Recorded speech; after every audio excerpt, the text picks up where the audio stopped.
Hello everyone, welcome back to my channel. These are the movies I watched in May of 2026. I watched Michael, the new Michael Jackson biopic, and I haven't watched any of these recent musical biopics that have come out over the last several years, mostly because I don't have a strong interest or attachment to the people they're about.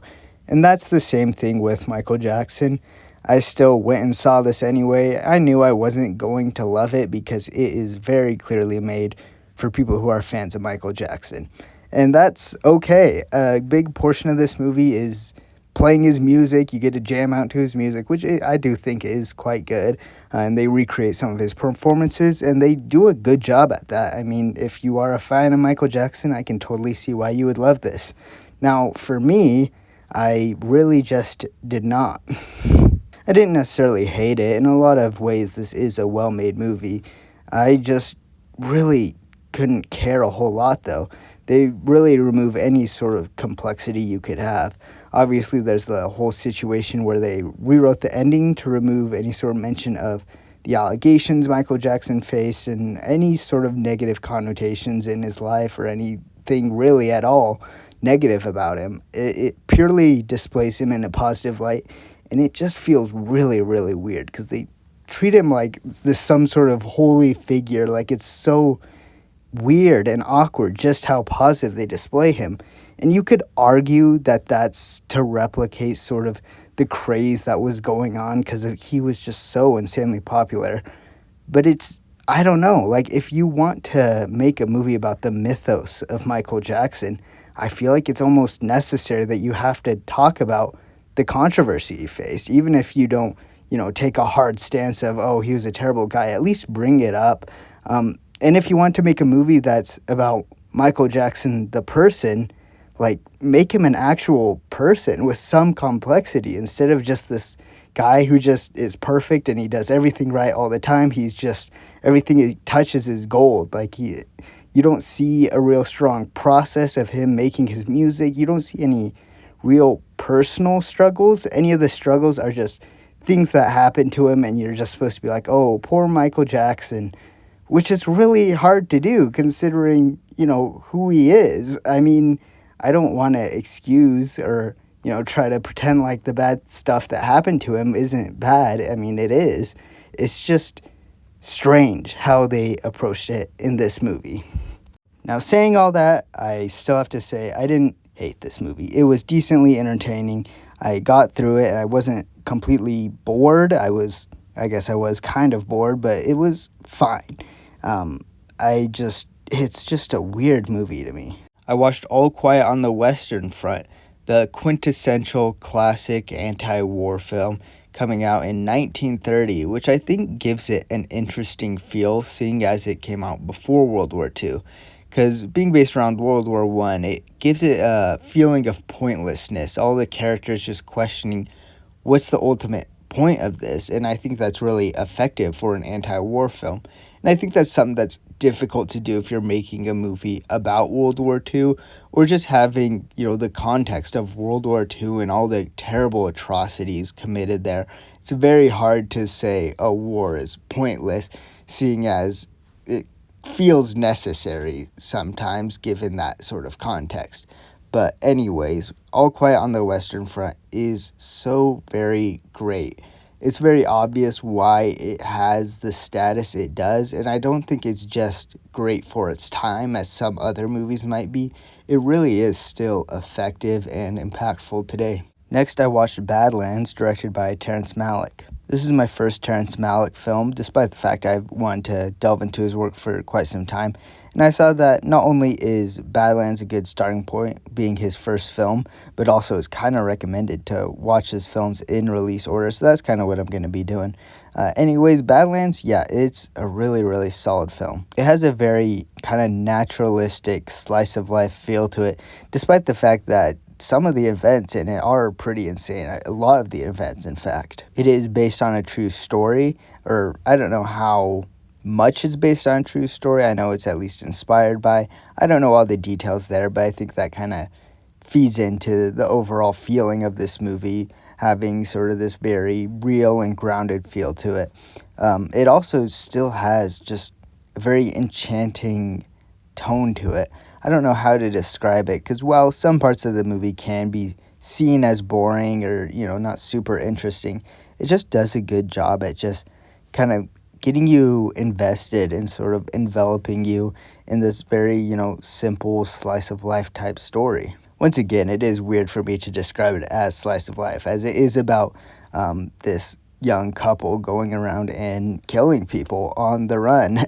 But it's still, it's not overly dramatic. It's very simple, and it does that excellently nonetheless. I watched Days of Heaven, the next Terrence Malick film, and I felt a lot of very similar vibes to Badlands. Obviously, having a similar director will do that, and it's his very next movie, so that even heightens that. But yeah, just similar ideas where you have characters that are downtrodden, they're kind of the average nobodies, but they want to escape that life and kind of achieve something better or grander or just something different. Overall feeling of kind of slice of life-ish while still having this almost dream-like feel to it. All the cinematography is very, very great. It is a very beautiful film, this is. A very good soundtrack, as well as the narration, is something that I find so very interesting, because in both this and Badlands, the narrator is a younger girl, and it kind of gives it an interesting feel, giving this very simple narration. It's not grand or sweeping, because it's just given by a pretty normal person who's, very young, and it I don't know how to describe it, but it gives a certain aspect to it that I can't quite place my finger on. This movie did a good job at making me really want to see what's gonna happen next, despite the fact it isn't a great, huge drama or, big scale or anything. And it really just was unpredictable because it just felt very lifelike. I watched The Straight Story, directed by David Lynch. Now, I've been going through Twin Peaks. I'm not quite ready to give my full thoughts on that. I still haven't finished The Return, so I will talk about that next month. But anyways, because I've been going through that, I've wanted to watch more David Lynch works, and for whatever reason, I landed on watching the least quote-unquote Lynchian David Lynch film. The Straight Story is somewhat famous for being, no pun intended, a very straightforward narrative. No surrealism, no avant-garde sort of style that you would get in a normal David Lynch film, and it makes it very fascinating in that way. David Lynch called this his most experimental film, which is just a funny statement to hear, but it does make sense considering who he is and sort of his skill set. David Lynch said that his original desire for getting into film is because he wanted to see paintings move.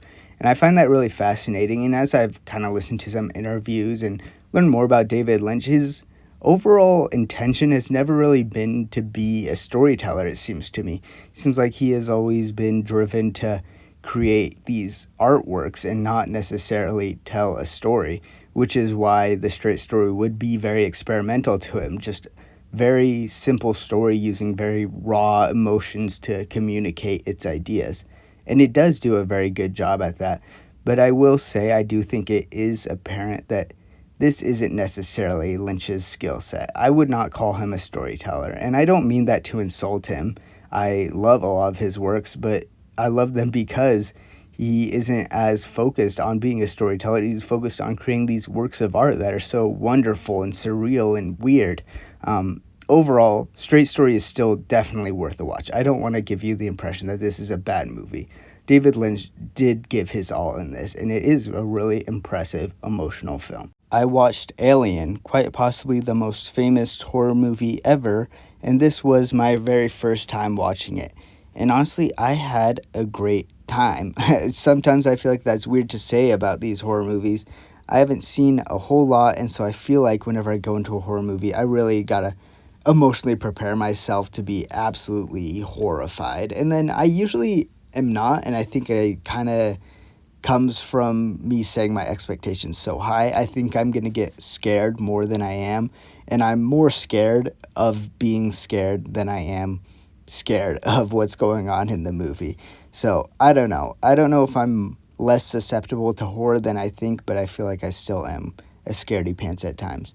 Anyways, Alien is a fantastic movie. It has some great tense and thrilling moments, and it's very obvious why this would spawn off a larger franchise, because while there's the core story that's kind of simple and it's straight to the point, it also hints at a larger world that really gives this movie more depth and kind of sucks you in more. And so you can see why they would expound on that world and all that through later movies. The character of Ripley is fantastic, played by Sigourney Weaver. She does an amazing job. I like how she has a lot of traits of a traditional action hero, but still kind of goes against it in some ways. I think she has a lot more emotional depth and a lot more empathy for the people and things around her than you would see in kind of your standard, stoic and manly action hero from the time. And so that's just I think she really keeps you invested in the story. And the other characters as well are still really great.